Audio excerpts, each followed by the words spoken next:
Hello दोस्तों, कैसे हैं? हमें उम्मीद है कि आप सभी लोग ठीक होंगे। आज हम आपको टेंडिनाइटिस के बारे में बताएंगे। ये टेंडिनाइटिस मुख्यतया स्केलेटल मसल डिसऑर्डर होता है। इसमें जो आपकी स्केलेटल मसल होती हैं उसमें कुछ कभी कभी इन्फ्लामेशन आता है या कभी कभी उसमें दिक्कतें हो जाती हैं। तो इसके बारे में आज हम आपको अध्ययन कराएंगे। इसमें आपकी एक डिसऑर्डर है टेंडिनाइटिस। क्या? Disorder of skeletal tendinitis. इसका सबसे पहले इंट्रोडक्शन, कैसे इसका क्या क्या होता है इसमें, उसके देखिए कॉजेज ये कैसे हो सकता है, इसके सिम्टम हम किसको कैसे पहचानेंगे, उसके बाद रिस्क फैक्टर, इसमें कौन कौन से रिस्क फैक्टर होते हैं, फिर इसका देखेंगे डायग्नोसिस, उसके बाद देखते हैं प्रिवेंशन कैसे रोक सकते हैं, फिर लास्ट में ट्रीटमेंट इसका कैसे हम उपचार कर सकते हैं। तो सबसे पहले देखते हैं इंट्रोडक्शन, मीन्स ये कितना टाइप का होता है और क्या क्या इसमें होता है। टेंडिनाइटिस इज अ इन्फ्लामेशन और इरेगुलर ऑफ टेंडन। जो टेंडिनाइटिस मुख्यतया इन्फ्लामेशन में स्वेलिंग होती है, इरेगुलर जो आपकी टेंडन होती है उसमें स्वेलिंग हो जाती है, और उसमें इरेगुलर इरिगेशन मीन्स घर्षण के साथ में जो टेंडन होती हैं उसमें घर्षण में लगता है, जिसके कारण आपकी जो आपकी फाइब्रस होते हैं उसमें थिकनेस, जो आपके जो टेंडन के फाइब्रस होते हैं उसमें थिकनेस आ जाती है। Attach to the muscle of bone, जो आपकी बोन और मसल के बीच में अटैच होते हैं उसे हम टेंडन कहते हैं। उसमें कभी कभी जो उसके फाइबर होते हैं वो थिक हो जाते हैं और उनमें इन्फ्लामेशन आ जाता है। The condition causes pain and tenderness just outside of the joint. यह कंडीशन मुख्यतया या फिर दर्द या तब होती है दर्द जब आपके जॉइंट होते हैं उसके बाहर के साइड में, means outside of the joint. ये जिसमें दर्द होता है वो मुख्यतः जॉइंट के बाहर में होता है। While tendinitis can occur in any of your tendons, it is most common around your the shoulder, elbow, wrist and knee. Tendinitis मुख्यतया होता है योर टेंडन में। मोस्ट कॉमन जो आपकी कुछ इंपॉर्टेंट जगह होती हैं, जैसे कि शोल्डर में, एल्बो में, शोल्डर मीन्स कंधे में, एल्बो मीन्स कोहनी में, रिस्ट मीन्स कलाई में, किडनी मीन्स घुटने में, एंड हिल्स और आपकी एरी में मुख्यतः टेंडन कभी टेंडिनाइटिस हो जाता है। Some common names of the various tendinitis problem. कुछ कॉमन नाम के माध्यम से हम टेंडिनाइटिस प्रॉब्लम को डिनोट करते हैं, जैसे टेनिस एल्बो, दूसरा नाम क्या है गोल्फर्स एल्बो, जंपर नी, स्विमर शोल्डर। देखते हैं अगला हम कॉजेज, मीन्स इसके क्या कॉज होते हैं, कैसे होता है tendinitis disorder. It can be cause by wear and tear on musculoskeletal system cause due to the some activity. जब आपकी मस्कुलर एक्टिविटी या फिर मस्कुलर स्केलेटल एक्टिविटी में कभी चेंजिंग आ जाती है या फिर उसमें टूट फूट जाता है, तब यह मुख्यतया टेंडिनाइटिस हो जाता है। Constantly sitting in the same position of at a computer. यदि आप कंसिस्टेंटली बिल्कुल लगातार किसी भी कंप्यूटर के पास में कुछ टाइम के लिए बैठे रहते हैं, तब भी यह दिक्कत होने के चांस रहते हैं। परफॉर्मिंग रिस्पेक्टिवली मोशन, यदि आप किसी लगातार एक ही मोशन में या फिर एक ही गति कर रहे हैं, तब भी टेंडिनाइटिस होने के चांस रहते हैं। Exercising using high wait, exercise के दौरान यदि आप ज़्यादा वेट उठा लेते हैं तब भी ये भी हो सकता है। Maintain a bed posture of the work, यदि आप कोई कार्य कर रहे हैं और उसमें यकायक आप कुछ ज़्यादा वेट का या फिर रॉन्ग डिसीजन लेकर के आप कार्य कर रहे हैं, तब भी आपकी टेंडिनाइटिस होने के चांस रहते हैं। अब देखते हैं सिम्टम मीन्स कैसे पहचानेंगे कि इसको टेंडिनाइटिस है। Pain in the attach tendon, जो आपकी टेंडन होती है उसमें मुख्यतः दर्द होने लगता है। Tenderness and pain where moving the joint, जब आपके टेंडनेस होते हैं, जब गति करते रहेंगे जॉइंट में तो उसमें पेन होने लगता है, और वो जब आपके टेंडनेस भी टाइट हो जाते हैं। कैचिंग द ग्रेविंग फीलिंग, जो आपकी ग्रेविंग या की जो कैपेसिटी होती है उसमें भी दिक्कत हो जाती है। डल्ट एचएच, क्या आपकी है डल्ट एचएच, सुस्त सुस्त दर्द होने लगती है। Rapid joint in the body, means आपके जो जोड़ होते हैं वो मुख्यतः कठोर और हार्ड हो जाते हैं। उसके बाद देखते हैं हम अगला पॉइंट क्या है, रिस्क फैक्टर। इसके कौन कौन से रिस्क फैक्टर होते हैं, इन्हें देखते हैं हम। This some people are more likely to get the tendinitis than other risk factor of tendinitis include. जो कि कुछ फैक्टर होते हैं जैसे कि age, tendon become stiffer with age. Tendon मुख्यतः टेंडन जो टेंडेंसी होता है वो कभी कभी आपकी जो एज है उस पर भी डिपेंड हो जाता है। जैसे कि आप यदि आपकी एज ज़्यादा है तो भी आपको टेंडनाइटिस होने के चांस रहते हैं। उसके बाद दूसरा क्या है, दूसरा क्या, profession.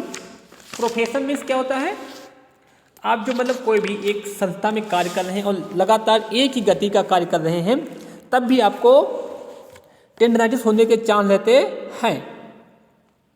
If person job involve respectively movement they are at the higher risk of various injuries. उसके बाद देखते हैं sport. Sport like running, sport जैसे रनिंग हुआ, लाइनिंग हुआ एंड गोल्फ। जो आप गोल्फ खेलते हैं उसमें भी कभी कभी दिक्कत हो जाती है। यदि आप लगातार किसी भी एक मोशन में गति करते रहते हैं तो भी आपकी टेंडनाइटिस होने के चांस रहते हैं। उसका देखते हैं डायग्नोसिस मीन्स हम कैसे उपचार कर सकते हैं। अ health care professional will ask about symptom and carry out physical examination. मुख्यतः हम फिजिकल एग्जामिनेशन करने के लिए कुछ टेस्ट परफॉर्म कराते हैं जिसके माध्यम से हम टेंडनाइटिस डिसऑर्डर के बारे में पता करते हैं। जैसे for most cause case of tendinitis doctor will be recommended rest and I of the OTG reliever. यदि डॉक्टर को लगता है कि टेंडनाइटिस मुख्यतः कॉमन है तो सबसे पहले वो आपको रेस्ट करने को बोलेगा और कहेगा कि आइस से आप इसकी सेकाई करिए। और ओटीजी पेन रिलीवर, साथ में ओटीसी जो आपकी मेडिसिन होती है वो आपको प्रिस्क्राइब कर देगा, उसी से आपको आराम मिल जाएगा। रियरली यदि उससे आराम नहीं मिल रहा है तो if symptom do not improve a doctor, यदि उन दवाओं से जो डॉक्टर ने फर्स्ट टाइम में प्रिस्क्राइब किया है यदि उससे ठीक नहीं हो रहा, मीन्स आपकी जो टेंडेंसी होती है वो इम्प्रूव नहीं हो रही है, may be recommended additional test.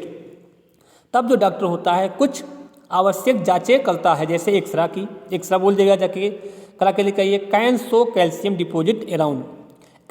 X ray के माध्यम से जो आपकी बोन्स होती है उसमें कैल्शियम लेवल कहाँ डिपॉजिट हो रहा है उसके बारे में पता कर लेता है।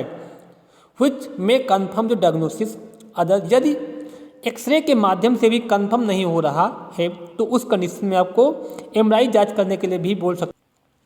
दूसरा क्या है, प्रिवेंशन मीन्स आपके कैसे उसको आप प्रिवेंट कर सकते हैं कि physically fit and built your the muscle tone. पहले आपको जो अपनी बॉडी को मेंटेन करना पड़ेगा, जो आपकी फिजिकल एक्टिविटी करते हो उसको मेंटेन करना पड़ेगा। वार्म बिफोर एक्सरसाइजिंग, जब आप एक्सरसाइज करते हैं तब आपकी बॉडी गर्म हो जाती है। Avoid over use and respective motion, आपको कुछ आवश्यक जो मोशन होते हैं उनको एवॉइड मीन्स उसको आपको नहीं करना है।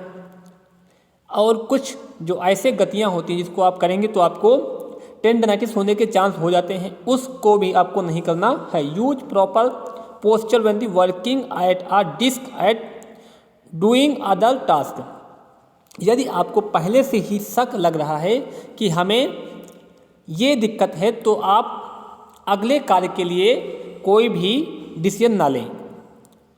If you begin to the feel the pain, यदि आपको दर्द का अनुभव हो रहा है तो टेंडनाइटिस स्टॉप। यदि आपको टेंडनाइटिस का दर्द का अनुभव हो रहा है तो स्टॉप योर एक्टिविटी, तो आप अपने कार्य की जो कार्य कर रहे हैं उसको तुरंत रोक दें। टेक अ 20 मिनट ब्रेक, और आप 20 मिनट का ब्रेक ले लीजिए। Apply to the ice and rest, और जहाँ पे आपको दिक्कत हो रही है वहाँ पर आइस से सिकाई कर दीजिए और थोड़ा आराम कर लीजिए, उससे भी आपको प्रिवेंट हो जाएगा। उसको देखते हैं हम ट्रीटमेंट मीन्स कैसे उसका हम ट्रीटमेंट करेंगे।